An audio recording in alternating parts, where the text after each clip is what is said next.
Money comes in many shapes and sizes. But does that make sense in a globalized world? We have a political system which has not kept pace with economic globalization. In a world where banks fail and governments go bankrupt, can we find ways to stop the cycle of boom and bust? The global economy needs a global currency. Today's challenges are global. The solutions require great minds. In this series, we meet the people who are thinking big.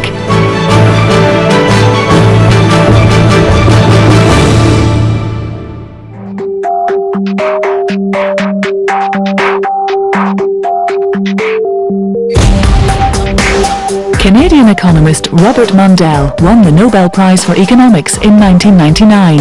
He helped create the euro, Europe's single currency. But he's always had a bigger global vision. Why stop at Europe? Why not a currency for the world?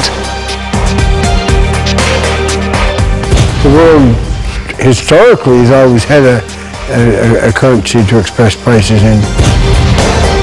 There was a global currency based on gold.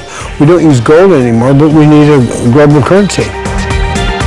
People speak their own language, but there is one common language for the world to communicate in. If you don't have that common language for the world to communicate in, just imagine how many translators in the world you need to have.